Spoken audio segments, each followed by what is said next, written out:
আসসালামু আলাইকুম। আশা করি আপনারা ভালো আছেন। আপনারা অনেকেই আমার কাছে জানতে চেয়েছেন যে নিউ ইয়র্ক শহর থেকে বাফেলো মুভ হওয়া উচিত হবে কিনা বা বাফেলো আমি ভিজিট করেছি কিনা। আমি বাফেলো গিয়েছিলাম ৩-৪ বছর আগে। আপনারা যদি ২০১৯-২০ সালের দিকের ভিডিও দেখেন বা রিপোর্টগুলো দেখেন, দেখবেন অনেকগুলা ভিডিও আছে যে বাফেলোতে অনেক সুখে আছে বাংলাদেশিরা। বাফেলো বাংলাদেশিদের স্বপ্নের শহর। বাফেলোতে কম দামে বাড়ি পাওয়া যাচ্ছে। নিউ ইয়র্ক থেকে হাজার হাজার মানুষের ঢল বাফেলোতে। অর্থাৎ বাফেলো নিয়ে পজিটিভ নিউজের ছড়াছড়ি। বাফেলোতে সবাই সুখে আছে, শান্তিতে আছে। এখন প্রশ্ন হচ্ছে এই ৩-৪ বছর আগের অবস্থা আর বর্তমানের অবস্থাটা কি? বর্তমানে আপনি যদি নিউ ইয়র্ক শহর থেকে মুভ হতে চান তাহলে মুভ হওয়া উচিত হবে কি না, বা বর্তমানে যারা আছে তারা কেমন আছে, এই নিয়েই কথা বলবো এই ভিডিওতে। আশা করি আপনাদের কাজে লাগবে। আমি মোহাম্মদ আরিফুর রহমান বলছি আমেরিকার ইন্ডিয়ানা স্টেট থেকে। আপনারা জানেন যে আমি বিদেশে উচ্চশিক্ষা বা আমেরিকার নানা কিছু নিয়ে কথা বলি, যেহেতু আমি এখানে সায়েন্টিস্ট হিসাবে কর্মরত। তাই যারা উচ্চশিক্ষায় আমেরিকায় এসে ভালো জায়গায় চাকরি করতে চান তাদেরকে নানা বিষয়ে পরামর্শ দিয়ে থাকি। সো এই ভিডিওতে আমি মূলত ওই কথাগুলো বলবো, যেহেতু আমরা এক শহর থেকে আরেক শহরে মুভ হওয়ার আগে আমাদের কিছু ক্রাইটেরিয়া দেখে নিতে হয়। কিন্তু যেটা হয়েছে যে অনেকেই অনেক কিছু না বুঝে নিউ ইয়র্ক শহর থেকে মুভ হয়েছেন বাফেলোতে, তারপর আবার যাবার পর তারা রিয়েলাইজ করতে পেরেছেন অনেকেই চলে এসেছেন বা অনেকেই কিন্তু আসতে পারেননি।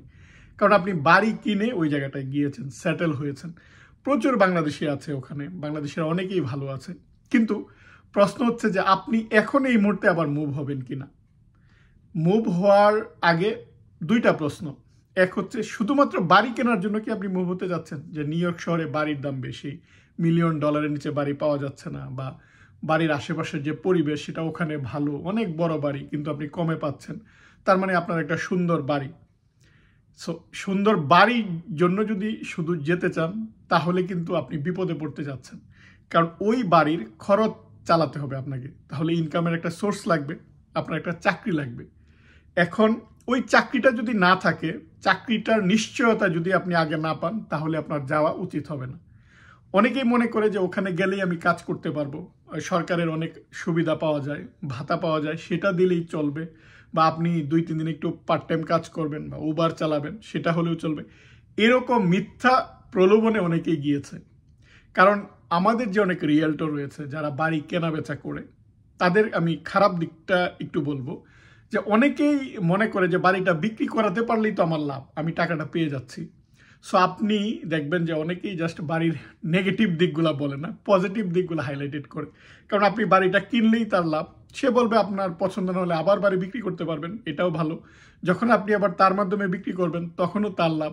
অর্থাৎ কেনা বেচা যতক্ষণ করবেন ততক্ষণ রিয়েলটর একটা পজিটিভ, তার কিন্তু একটা লাভ হচ্ছে। এখন আমরা অনেকেই মনে করি যে আমি একজন রিয়েলটর নিলাম, সে বাড়ির পজিটিভ নেগেটিভ সব দিকগুলা বলবে, অনেকেই কিন্তু সেটা বলে না। আমার যেটা অভিজ্ঞতা, যে অনেকেই চায় যে কোনোভাবে বাড়িটা আপনার কাছে বিক্রি করে ফেলতে।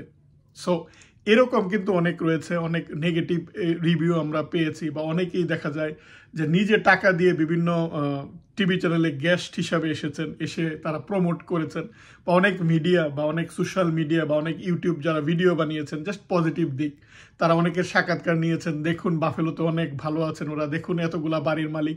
এটা দেখে অনেকেই হুমড়ি খেয়ে পড়েছে। এখন ওখানে আপনার চাকরি আছে, আর কোনো সমস্যা নেই, আপনি চাকরি করতে পারবেন।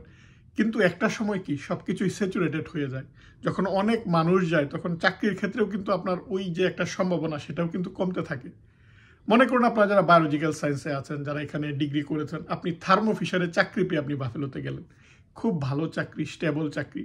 এখন তারপরেও কিন্তু অনেকে যায় না। কেন যায় না? কারণ থার্মো ফিশার থেকে যদি তার চাকরিটা চলে যায় বা সে যদি মুভ করতে চায়, বিকল্প অপশন ওখানে নাই, তাকে আবার শহর চেঞ্জ করতে হবে বা স্টেট চেঞ্জ করতে হবে।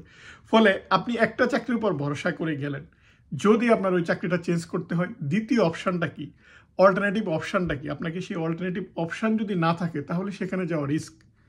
আমি বলছি না যে আপনারা যাবেন না, যদি আপনার চাকরির নিশ্চয়তা থাকে, যদি আপনি মনে করেন যে আপনার চাকরির নিশ্চয়তা আছে, বাড়ির যে খরচ সেটা আপনি চালাতে পারবেন, বা বাড়ি হয়তো আপনি ক্যাশে কিনে ফেললেন কিন্তু বাড়ির একটা মেনটেন্যান্স খরচ রয়েছে, আপনার যে নতুন বাড়ি না, যদি সেটা পুরাতন বাড়ি হয় কন্টিনিউয়াস আপনাকে কাজ করতে হবে, বা আপনার প্রতি মাসে চলার মতো খরচ সেই ইনকামটা আপনাকে করতে হবে, এই ব্যাপারগুলো একটু ভাববেন। আপনার বাচ্চা যদি ছোট হয়, তাহলে আপনি ইজিলি চলে যেতে পারবেন, সেখানে বাচ্চারা অ্যাডজাস্ট করে নেবে। আপনার বাচ্চারা যদি অনেক বড় হয়, তারা অলরেডি এস্টাবলিশড, তাহলে আপনি ওই জায়গাটায় পরিবার নিয়ে থাকতে পারবেন, বাচ্চারা হয়তো বাচ্চাদের চাকরি করবে। কিন্তু বাচ্চারা যদি মিডল এজে হয়, যেমন সে মিডল স্কুলে পড়ে বা হাই স্কুলে পড়ে, অনেক সময় কিন্তু তারা নতুন জায়গায় গিয়ে ফ্রেন্ড বানাতে পারে না, বা পুরাতন ফ্রেন্ডদেরকে মিস করে তারা কিন্তু থাকতে চায় না। এই ব্যাপারগুলোও কিন্তু আপনাকে দেখতে হবে। যে আমার কথা হচ্ছে, শুধু আপনার টার্গেট যেন বাড়ি না হয়, যে শুধুমাত্র ওই জায়গায় বাড়ির দাম কম তাই আমি যাব। এখন আপনারা যখন শেয়ার মার্কেট থেকে কোনো কিছু কিনেন, শেয়ার মার্কেটে যখন ইনভেস্ট করেন, যেই শেয়ার গ্রোয়িং সেখানেই কিন্তু আপনারা ইনভেস্ট করেন, জানেন যে দামটা বাড়বে। কিন্তু যেটা অলরেডি তলানির দিকে যাচ্ছে সেখানে কিন্তু আমরা ইনভেস্ট করতে চাই না, কারণ এটা রিস্ক। এখন এরকম শহর আপনাকে নির্বাচন করতে হবে, যেই শহর গ্রোয়িং, যেখানে চাকরি হচ্ছে, নতুন নতুন বাড়ি হচ্ছে, যেই জায়গাটায় আপনার বাড়িতে ইনভেস্ট করলে বাড়ির দাম বাড়বে। এই জিনিসগুলো কিন্তু আপনাকে অ্যানালাইসিস করা উচিত। এখন আপনি একটা পুরাতন বাড়ি কিনলেন বা এমন একটা সিটিতে কিনলেন যে সিটি থেকে লোকজন চলে যাচ্ছে, যে সিটির চাকরির অপরচুনিটি কমে যাচ্ছে, তাহলে বুঝতেই পারবেন যে এখানে আস্তে আস্তে লোকজন যদি চলে যায় তাহলে বাড়ির দাম কিন্তু কমবে। লোকজন যদি আসতে থাকে, অবভিয়াসলি ক্রেতা বাড়বে, বাড়ির দাম বাড়বে। আপনাকে এই জিনিসগুলো অ্যানালাইসিস করতে হবে যে বাড়ি যারা বিক্রি করছে, বিক্রেতা বেশি নাকি ক্রেতা বেশি। এই জিনিসগুলো অ্যানালাইসিস আপনাকেই করা শিখতে হবে, বা যদি আপনি না জানেন, আপনাকে এই জিনিসগুলো যারা জানে, অভিজ্ঞ, বা আপনি যদি বাফেলো মুভ হতে চান, যারা বাফেলো থেকে চলে আসছে, ওই মানুষগুলোর কথা আপনাকে বেশি শুনতে হবে, যারা ওখানে ভালো আছে, যারা স্টেবল একটা ব্যবসা দিয়ে দিয়েছে, যারা অনেকগুলো বাড়ির মালিক। আপনি সোশ্যাল মিডিয়ায় তাদের সাক্ষাৎকার দেখে মনে করলেন যে আমিও এটা হয়ে যাব। উনি পেরেছেন বলে যে আপনি পারবেন তা কিন্তু নয়। আপনার বরং দেখা উচিত যারা ওই জায়গা থেকে চলে এসেছে তাদের রিজনগুলো কি। আমি যেমন এই মিড ওয়েস্ট, বা যারা আপনারা প্যান্ডেমিকের পর যখন দেখেছেন যে নিউ ইয়র্ক থেকে বাফেলো গিয়েছে, ওই সময় অনেকেই কিন্তু আটলান্টা মুভ হয়েছে, অনেকেই কিন্তু মিশিগান মুভ হয়েছে। এখন আমি যদি আপনাদেরকে যে সংখ্যাটা বলি, যারা নিউ ইয়র্ক থেকে মিশিগান, আটলান্টা মুভ হয়েছে, কত পার্সেন্ট তারা আবার ব্যাক করেছে নিউ ইয়র্কে, কিন্তু যারা আবার বাফেলোতে মুভ করেছে তাদের কত পার্সেন্ট ব্যাক করেছে, আপনি যদি সংখ্যাটা দেখেন তাহলে দেখবেন যে বাফেলো থেকে ব্যাক করে আসার সংখ্যাটা বেশি। তার মানে বাফেলোতে আপনি অনেক সময় ওই জায়গাটায় গিয়ে স্থায়ী হতে পারবেন না, আদার অনেক কিছু এখানে নির্ভর করবে। অবভিয়াসলি অনেক বাংলাদেশি বড় কমিউনিটি রয়েছে, সেই জিনিসগুলো আপনি হয়তো মিস করবেন না, কিন্তু যেটা প্রয়োজন সেটা হচ্ছে ইনকাম সোর্স। আমরা একটা স্টেবল ইনকাম সোর্স বা চাকরির জন্য কিন্তু শহর পরিবর্তন করি, শুধুমাত্র বাসা বা শুধুমাত্র বাংলাদেশি কমিউনিটির জন্য কিন্তু না। বাংলাদেশি কমিউনিটি সব জায়গায় গ্রো হচ্ছে, সব জায়গায় বাড়ছে। আপনারা যারা মুভ হতে চান বড় শহর থেকে অন্য একটা শহরে, তখন ওই ক্রাইটেরিয়াগুলো দেখবেন যে বাচ্চাদের স্কুল একটা ম্যাটার করে, যে আপনি যেখানে যাচ্ছেন সেখানে স্কুল ডিস্ট্রিক্টটা কেমন। আর যে জায়গায় স্কুল ডিস্ট্রিক্টটা ভালো, সেটা আমেরিকার যে এলাকাতেই যান সেখানে কিন্তু বাড়ির দামটা বেশি। সো আপনি বাফেলোতে দেখবেন ভালো এরিয়াও রয়েছে, আবার একটু তুলনামূলকভাবে কম্পেয়ার করলে একটু খারাপ এরিয়া রয়েছে। কোন এরিয়াগুলোতে বাড়ির দাম কম, ভালো এরিয়া অবভিয়াসলি সেখানে বাড়ির দাম বেশি হবে। সেখানে যদি আপনি বাড়ি কিনেন, সেই বাড়িটা আবার ভালো দামে বিক্রিও করতে পারবেন। কিন্তু আপনি যদি একটু খারাপ এরিয়ায় বাড়ি কিনেন, সেই বাড়ির দাম বাড়তেও পারে, সময়ের সাথে সেই বাড়ির দাম কমতেও পারে। তাহলে আপনার ইনভেস্টমেন্ট কিন্তু এখানে রিস্কের মধ্যে রয়েছে, সেই জিনিসগুলোও কিন্তু আপনাকে মাথায় নিতে হবে। আমার কাছে যারা জানতে চান যে মুভ হওয়াটা উচিত হবে কিনা, যদি আপনার স্টেবল জব থাকে, স্টেবল ইনকাম থাকে, অবশ্যই আপনি মুভ হতে পারেন। অবশ্যই আপনি মুভ হতে পারেন, যেহেতু সেখানে বাড়ির দাম কম, আপনি সেখানে সুন্দর একটা বাড়িতে থাকবেন, সেখানে আপনার ইনকামের অপরচুনিটিস আছে, বাংলাদেশি কমিউনিটি আছে, সব কিছুই পাওয়া যায়, নায়াগ্রা ফলস রয়েছে এটা। কিন্তু আপনার যদি ইনকাম সোর্স না থাকে, আপনি শুধুমাত্র বাড়ির জন্য, তাহলে আমি বলবো তাহলে আপনি অনেক চিন্তা করেন। কারণ ওখানে গেলেই যে জিনিসপত্রের দাম কম তা কিন্তু নয়, সেটা পর্যটন সিটি। পর্যটন সিটিতে জিনিসপত্রের দাম কিন্তু অনেক বেশি হয়। আর নায়াগ্রা ফলস এমন একটা এলাকা যেটা সারা বছরেই যে ওখানে পর্যটক বা কাজ থাকবে তা কিন্তু নয়। এটা গ্রীষ্মকালে যে সময়টায় আবহাওয়া ভালো, সেই সময়টাই কিন্তু লোকজন যায়। আর যদি শীত বা ঠান্ডা কম্পেয়ার করে, নিউ ইয়র্কের চাইতে ওখানে প্রচণ্ড ঠান্ডা, অনেক বেশি। এবং এটাও কিন্তু আপনাকে দেখতে হবে। সো এই জিনিসগুলো কিন্তু দেখবেন যে শুধুমাত্র অনেক মানুষ ওখানে যাচ্ছে, অনেক পজিটিভ নিউজগুলো যারা দিচ্ছে, নিউজে কি বলছে, কি হাইড করছে, সেটাও আপনাকে বোঝার সক্ষমতা অর্জন করতে হবে, সেটাও বুঝতে হবে। সেই জিনিসগুলো বুঝে জেনে তারপর সিদ্ধান্ত নিন। আমি আপনাদের বিভিন্ন শহরের জাস্ট ভালো খারাপ দুইটাই কিন্তু আমি বলি।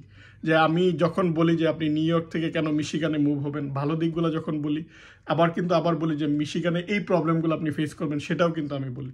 প্রতিটা আপনি আমার ভিডিও হয়তো আপনারা একটা দেখেন, কিন্তু এর পজিটিভ নেগেটিভ সাইড। যেমন আমার একটা ভিডিও যেই কারণে আপনি কানাডা যাবেন সেটা বলেছি, আবার অনেকেই কি কারণে কানাডা ছেড়ে দিচ্ছে সেটাও কিন্তু বলেছি। হয়তো আপনি একটা দেখেছেন, আরেকটা দেখেন নাই, কিন্তু প্রতিটারই কিন্তু আমি পজিটিভ নেগেটিভ দুইটাই তুলে ধরার চেষ্টা করি। আমি যেমন অনেককে বলি যে মিড ওয়েস্টে আপনি কেন আসবেন, বা এই যে ইন্ডিয়ানা, ওহাইও, মিশিগান এই স্টেটগুলোতে আসার সুবিধা কী সেটা যেমন বলি, এখানে আসার আপনি যে অসুবিধাগুলো ফেস করবেন সেটাও কিন্তু বলি। অর্থাৎ আপনাকে ভালো খারাপ দুইটাই বিবেচনা করতে হবে, তারপর আপনি সিদ্ধান্ত নেবেন যে আপনি কত পার্সেন্ট ভালোটা ওইটার সাথে আপনার যায় কিনা।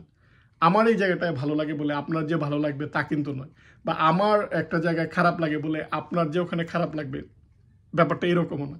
সো সিদ্ধান্ত কিন্তু আপনার। তাই আমি সবসময় পরামর্শ দিই, যে কোনো শহরে মুভ হওয়ার আগে আপনি প্রথমে ওই শহরটাতে যাবেন, ভিজিট করবেন, লোকজনের সাথে কথা বলবেন।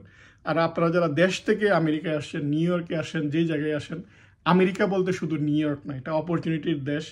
আপনার যদি একটা স্টেট, একটা শহর ভালো না লাগে, আপনি আরেকটা জায়গায় যেতে পারবেন।